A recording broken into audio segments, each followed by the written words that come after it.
నమస్తే, welcome to our channel. నేను రవీంద్ర బాబు.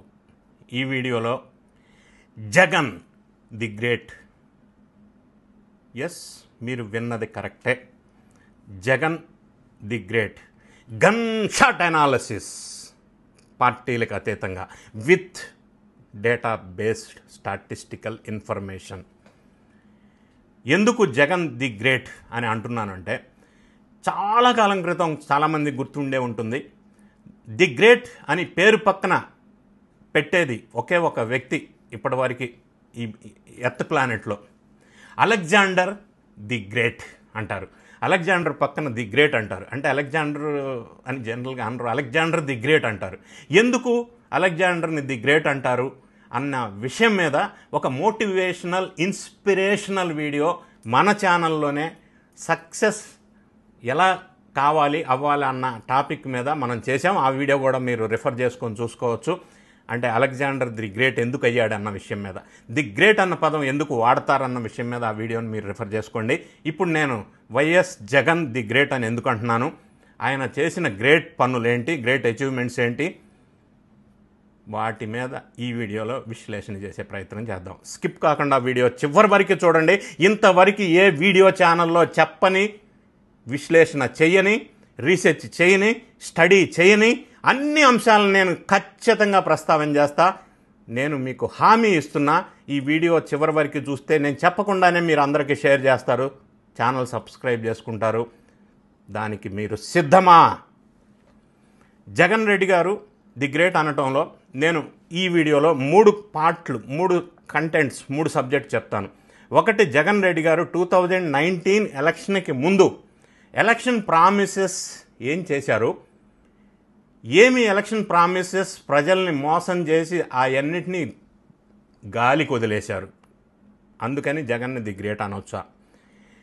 2019 నుంచి 2024 వరకు జగన్ రెడ్డి గారు పరిపాలించిన కాలంలో ఏం చేశారు, ఏం స్కాములు చేశారు, ఏం ప్రయోజనాలు చేశారు, సంక్షేమ ప్రభుత్వమా సంక్షోభ ప్రభుత్వమా, దాని విశేషాలేంటి, రియలిస్టిక్ డేటా బేస్డ్. తర్వాత 2014లో ఓడిపోయిన తర్వాత ఇప్పటి వరకు ఆయన అచీవ్ చేసిన విజయాలేంటి, ఎలా చేశారు, ఫేక్స్ పిక్స్కి ఎలా వెళ్ళి ఆయన పెర్ఫార్మెన్స్ ఎలా ఉంది, కంక్లూజన్లో ఎన్డీఏ ప్రభుత్వం versus YSR Congress party compare చేసి చెప్పాలంటే విత్ డేటా బేస్డ్ ఎవిడెన్స్ ఏ ప్రభుత్వంలో ఏ విధంగా డెవలప్ అయింది, ఈ అంశాలని ప్రస్తావించే ప్రయత్నం చేద్దాం. మొదలుగా 2019 ఎలక్షన్లకి వచ్చినప్పుడు జగన్ రెడ్డి గారు ఒకే ఒక్క ఛాన్స్ అని ప్రజల్లో భారీగా కన్విన్స్ చేయగలిగాడు. మరి ఆ ఎలక్షన్లో ఆయన ఇచ్చిన ప్రామిసెస్ మనం ఒక్కసారి చూసినట్టయితే ఇప్పటికీ గుర్తుండే ఉంటుంది చాలామందికి. సంపూర్ణ మద్యపాన నిషేధం అని అన్నారు.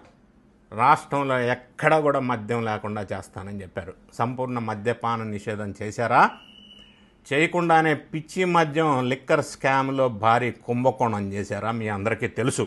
తర్వాత ఆంధ్రప్రదేశ్ రాష్ట్రానికి ప్రత్యేక హోదానే సంజీవిని, అస్సలు ప్రత్యేక హోదా లేకపోతే ఆంధ్ర రాష్ట్రం మనుగడే కష్టం, నన్ను గెలిపించండి, ప్రత్యేక హోదా ఢిల్లీ మెడలు వంచి తీసుకొస్తా అన్నాడు.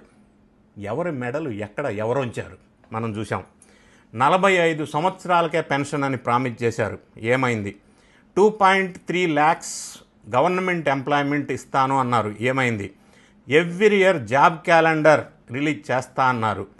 మెగా డిఎస్సి అన్నారు, దగా చేశారు. గవర్నమెంట్ ఎంప్లాయీస్ సిపిఎస్ రద్దు అన్నారు. అదెంతసేపు అన్నా 1 week పవర్ వచ్చినాక చేసేస్తా అన్నారు అప్పట్లో. ఉద్యోగులకు అందరికీ ఇళ్ల స్థలాలు ఇస్తా అన్నారు. వాషింగ్టన్ డీసీ లాంటి రాజధాని నిర్మిద్దాం అన్నాడు.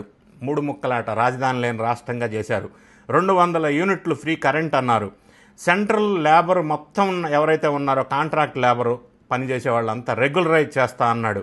వైఎస్ఆర్ దుల్హన్ పేరుతో పెళ్లి చేసుకున్న ముస్లిం యువతీ యువకులకు ₹1,00,000 అన్నారు. ఇచ్చారా? రైతుకు బోర్ ఫ్రీ అన్నారు. 3,000 కోట్లతో ధరల స్థిరీకరణ నిధి అన్నారు. చేశారా? మండలానికి ఒక వృద్ధాశ్రమం అన్నారు. పోలవరం నిర్వాసితులకు 19 లక్షలు అన్నారు.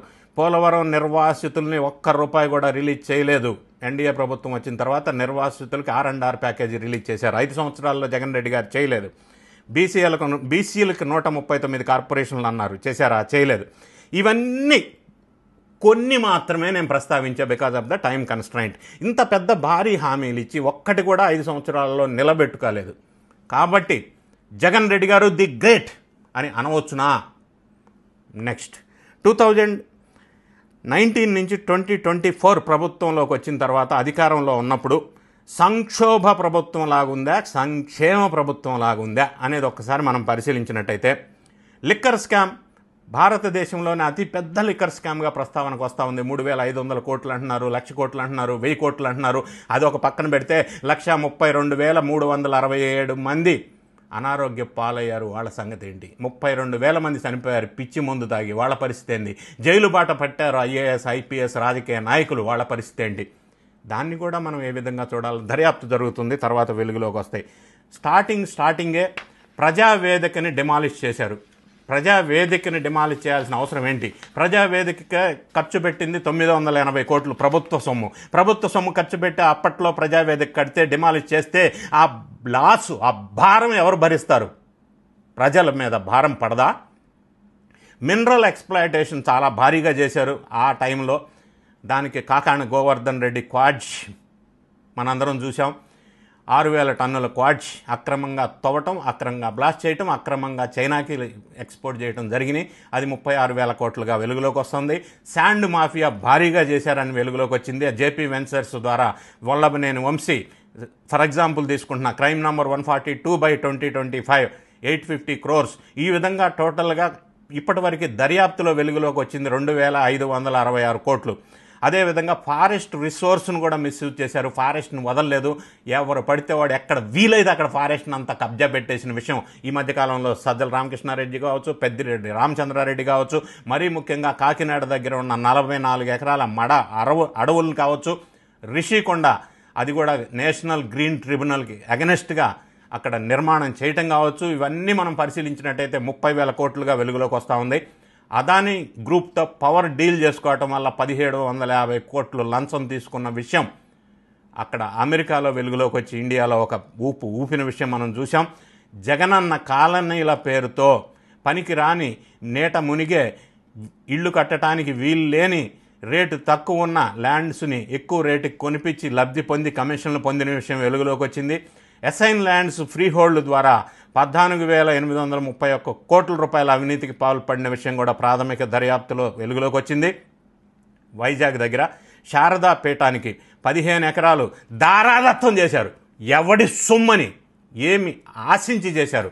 దాని వాల్యూ 220 కోట్లు మాత్రమే. హయగ్రీవా ల్యాండ్స్ 12.51 acres 250 crores వర్త్. ఎందుకు ఇచ్చారు? ఎలా ఇచ్చారు? ఇవ్వచ్చునా ప్రభుత్వ ల్యాండ్? అదేమన్నా ఇండస్ట్రీయా? ఎంప్లాయ్మెంట్ జనరేషన్ ఉందా? అన్నిటికంటే ముఖ్యంగా GO number 596 DKT land grabbing 8 lakhs crores 4.72 lakh acres land grabbing జరిగింది. దానివల్ల భారీగా లబ్ధి పొందారు.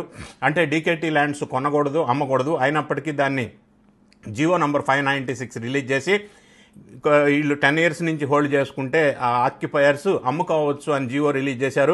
రిలీజ్ చేయడానికి ముందే వాళ్ళే మొత్తం ల్యాండ్ అంతా కొనేసి రిలీజ్ చేసిన తర్వాత ఎక్కువ రేటుకి అమ్ముకొని లబ్ధి పొందారు. ఆ అమ్ముకున్న వాళ్ళు బాధపడ్డారు. వాళ్ళ తర్వాత వీధికెక్కారు. అదంతా వెలుగులోకి వచ్చిన విషయం మనం చూసాం.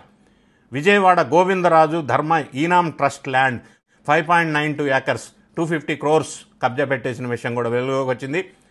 మనందరికీ తెలుసు గంగవరం తర్వాత కృష్ణపట్నం పోర్ట్లు 9,000 కోట్లకు సంబంధించిన పోర్ట్లు అదానీ గ్రూప్కి ఎందుకు ధారాదత్తం చేశారు? ఆడుదాం ఆంధ్ర పేరుతో 400 కోట్లు స్కామ్ వెలుగులోకి వచ్చింది. ఇప్పుడే రోజా గారి నేతృత్వంలో జరిగింది.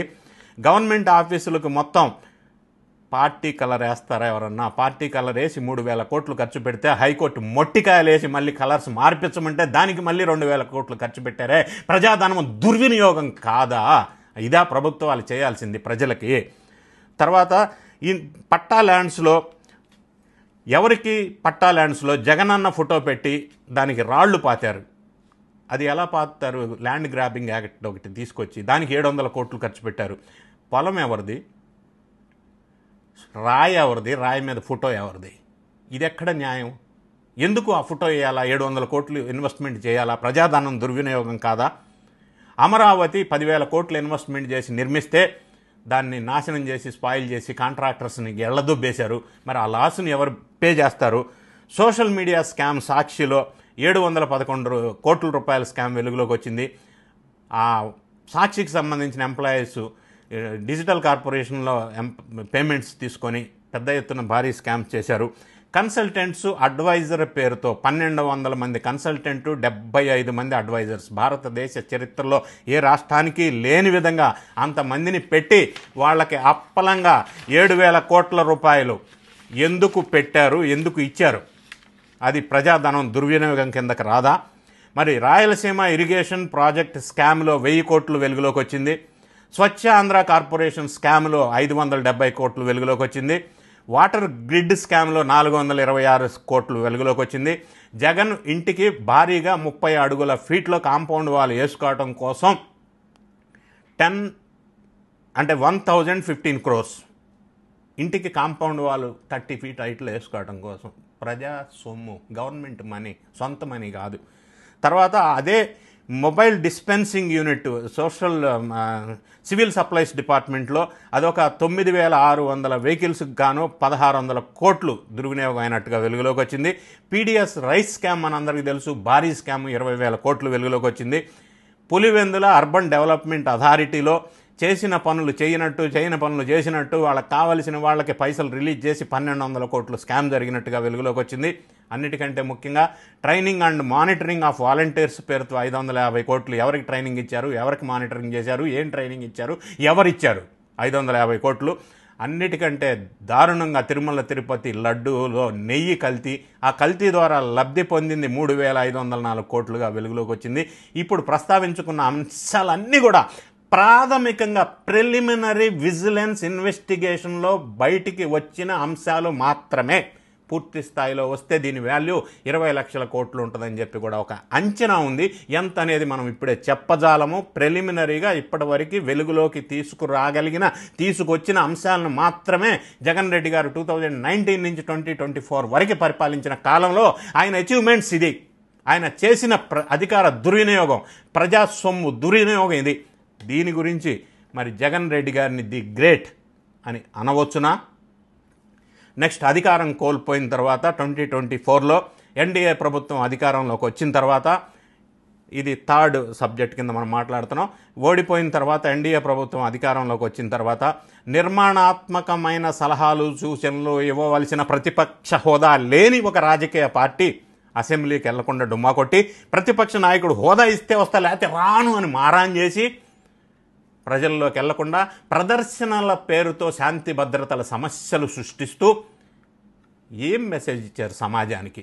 ఫర్ ఎగ్జాంపుల్ మనం చూసుకున్నట్టయితే ఫేక్ ప్రచారాలు సోషల్ మీడియా ద్వారా చేయటంలో ఫేక్ స్పీక్స్కి వెళ్ళిపోయినాయి. మరి ఇదే చేయవలసిన రాజకీయ పార్టీ? ఒక్కసారి ఆలోచించమని నేను కోరుతా ఉన్నా. మీ కామెంట్ని కామెంట్ రూపంలో తెలియజేయండి. ఏం ఫేక్స్ ప్రచారం చేశారో ఒకసారి ఆలోచించండి. వైఎస్ఆర్ మరణం తర్వాత దానికి కారణమా రిలయన్స్ కంపెనీ వాళ్ళని అపవాదేసిన జగన్ రెడ్డి గారు అదే రిలయన్స్ కంపెనీకి సంబంధించిన వాళ్ళకి ఎంపీ పదవి ఇవ్వలేదా? ఇదెక్కడ విశ్వసనీయత జగన్ రెడ్డి గారు? ఇంకా మనం వస్తున్నట్టయితే బాబాయ్ హత్య కేసులో హూకిళ్ళు బాబాయ్, తర్వాత గుండెపోటు అన్నారు, రక్తపు వాంతులతో చనిపోయాడన్నారు, ఒక్కరోజు గడిచేసరికి నారాసుర రక్త చరిత్ర అన్నారు. వివేకానంద కూతురు సునీత అని వాళ్ళ భర్త మీద ఉల్టా కేసు పెట్టారు. సిబిఐ ఎంక్వైరీకి వస్తే వాళ్ళని బెదిరించి పంపించారు. మరి ఎందుకు బాబాయ్ హత్యని 5 సంవత్సరాల కాలంలో తేల్చలేకపోయారు? అదే బాబాయ్ మీద ఉన్న ప్రేమ? తల్లిని చెల్లిని బయటికి గెంటారు, అది వేరే విషయం. కోడికత్తి డ్రామా ఆడారు, మనం అందరం చూసాం. ఆ కోడికత్తి కేసులో ఎందుకు మరి కోర్టుకు వెళ్ళి ఈయన అటెండ్ అవ్వలేదు? కోడికత్తి డ్రామా అనేది తెలిసిపోయింది. తర్వాత గులకరాయి డ్రామా ఒకటి ఆడారు, అది కూడా డ్రామా అని తెలిసిపోయింది, అందరం చూసాం. పోలవరం డయాఫ్రమ్ వాల్ మునిగిపోవటానికి కారణం ఎవరు? దాన్ని ఎందుకు పట్టించుకోలేదు? దానివల్ల 1000 కోట్లు ప్రభుత్వానికి నష్టం జరిగింది కదా, ఎందుకు వదిలేశారు పోలవరం డయాఫ్రమ్ వాల్ని? 2024 ఎలక్షన్లో వాలంటీర్స్కు పెన్షన్ డిస్ట్రిబ్యూషన్ చేయటంలో అప్పట్లో గవర్నమెంట్ చేంజ్ ఓవర్ టైంలో వాలంటీర్స్ లేకుండా పెన్షన్స్ డిస్ట్రిబ్యూషన్ సాధ్యం కాదు అని మొండికేసి వితండవాదం తీసుకొచ్చి కావాలని 16 మంది వృద్ధుల మరణానికి కారణం అయ్యారు కదా. ఆ తర్వాత వచ్చిన ఎన్డీఏ ప్రభుత్వం టేకప్ చేసి దీన్ని వాలంటీర్స్ లేకుండానే సక్సెస్ఫుల్గా 1వ తారీఖే ఇంటింటికి పెన్షన్స్ డిస్ట్రిబ్యూట్ అవుతున్నాయి కదా. మరి ఆ 16 మంది వృద్ధుల మరణానికి కారణం ఎవరో? పర్యటనల పేరుతో మనం చూసాం. మరీ ముఖ్యంగా నెల్లూరు పర్యటనకి వెళ్ళి జనం లేరు అని చెప్పి భావించి అక్కడ బంగారు పాణ్యం పర్యటన విజువల్స్ ఫోటోలు వేసి మార్ఫింగ్ చేసి ఫేక్ ప్రచారం చేసిన మాట వాస్తవం కాదా? రాజధాని వర్షానికి నీళ్ళు వస్తే రాజధాని మునిగిపోయింది అని విషం చిమ్మారు కదా. అది ఎంతవరకు కరెక్టు? రాజధాని మహిళల్ని వేశ్యలు అన్నారు కదా, అనకూడని మాటను అన్నారు కదా. రాజధాని అంటే ఆంధ్ర రాష్ట్రానికి సంబంధించింది, ఆ ఒక్క ప్రాంతానికి సంబంధించింది కాదు. ఆడవాళ్ళని వేశ్యలు అంటారా? ఇదే మీ సంస్కృతి? రాజధానికి పెట్టుబడులు రావద్దని అన్ని కంపెనీలకి లెటర్లు రాసిన మాట వాస్తవం కాదా? ఎందుకు రాజధాని డెవలప్ అయితే, రాష్ట్రం డెవలప్ అయితే మీకు వచ్చిన బాధ ఏంటి? అదేవిధంగా మరి రెంటపాళ్ల పర్యటనలో సింగయ్య మృతి చెందితే తర్వాత ఆ కారు కింద నిమ్మకాయ తొక్కినట్టు తొక్కేసి వెళ్ళిపోయి తర్వాత వాళ్ళ భార్యని ఇంటికి పిలిచి పరామర్శ చేయించుకొని అంబులెన్స్లో ఏదో జరిగిపోయిందని మళ్ళీ బదనాం చేసే కార్యక్రమం చేయలేదా? ఇవన్నీ పెన్షన్స్పై విషం చిమ్మటం కానీ ఇవన్నీ మనం చూసినట్టయితే ఫేక్ ప్రచారాన్ని నమ్ముకొని, సోషల్ మీడియా నమ్ముకొని ప్రజలు నమ్ముతారు అని భావించి విష ప్రచారం చేయటం కరెక్ట్ కాదు. నిర్మాణాత్మకమైన సలహాలు సూచనలు ఇచ్చేది ఉండే. ఇలా చేయటం వల్ల జగన్ రెడ్డి గారిని ది గ్రేట్ అని అనవచ్చా? గన్ షాట్గా మీ కామెంట్ రూపంలో తెలియజేయండి. మరి ఇప్పుడు ఎన్డీఏ ప్రభుత్వం 1 సంవత్సరం వచ్చిన కాలంలో ఈ వీడియోలో కంక్లూజన్లో సంక్షేమ ప్రభుత్వమా కాదా అన్న విషయాన్ని మనం ఒకసారి ఆలోచించినట్టయితే, ప్రభుత్వం వచ్చిన తర్వాత ధాన్యం బకాయిలు 1474 crores పే చేశారు. ఆరోగ్యశ్రీగా వాళ్ళు పెట్టిన బకాయిలు 1800 crores పే చేశారు. ఎంప్లాయీస్కి రావాల్సిన జీపీఎస్ 579 crores పే చేశారు. Police surrender leave 214 crores pay చేశారు. సిసిఎస్ డ్యూస్ 300 crores పే చేశారు. Fee reimbursement 788 crores dues pay చేశారు. జగన్ రెడ్డి గారు చేసిన అప్పులకి monthly only interest 312 crores pay చేస్తూ ఉన్నారు ఇప్పుడు వచ్చిన ఎన్డీఏ ప్రభుత్వం వారు. అంటే ఫైనాన్షియల్గా సపోర్ట్ చేయకపోయినప్పటికీ వీటితో పాటుగా డెవలప్మెంట్ జరిగిందా లేదా అని ఒకసారి ఆలోచించినట్టయితే, పెన్షన్స్ మీద విషం అని అన్నాం. అప్పట్లో జగన్ రెడ్డి గారు పెన్షన్స్ పర్ మంత్ 2275 crores ఖర్చు పెడితే ఇప్పుడున్న ఎన్డీఏ ప్రభుత్వం వాడు పర్ మంత్ 3250 crores పే చేస్తూ ఉన్నారు. పెన్షన్స్ లబ్ధి జరిగింది. విష ప్రచారం చేయొద్దు. మరి ఈ విధంగా చూసినప్పుడు జిఎస్డిపి గ్రోత్ పెరిగింది, పర్ క్యాపిటా ఇన్కమ్ పెరిగింది, పర్ క్యాపిటా పవర్ కన్జంప్షన్ పెరిగింది. ఈ 3 ప్రామాణికాలు స్టేట్ డెవలప్ అయిందా కాదా అనడానికి ఇది వాస్తవమా కాదా? ఫర్ ఎగ్జాంపుల్, అప్పట్లో జిఎస్డిపి గ్రోత్ 8.6% ఉంటే ఇప్పుడు ఎన్డీఏ వచ్చిన తర్వాత జిఎస్డిపి గ్రోత్ 12.94%. అప్పట్లో పర్ క్యాపిటా ఇన్కమ్ 2,37,951 ఉంటే ఇప్పుడు పర్ క్యాపిటా ఇన్కమ్ 2,68,653 పెరిగింది కదా. పర్ క్యాపిటా పవర్ కన్జంప్షన్ పెరిగిందంటే స్టేట్ డెవలప్ అయినట్టు.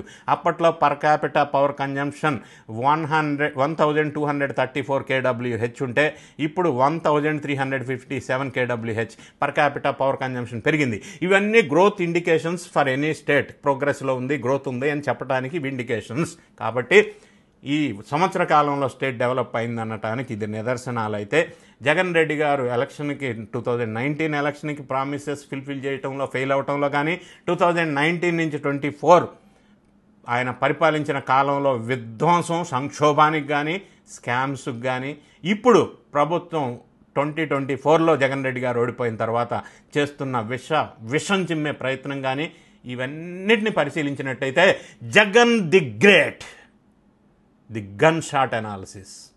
మీ అభిప్రాయాన్ని కామెంట్ రూపంలో తెలియజేయండి. Thank you so much for watching.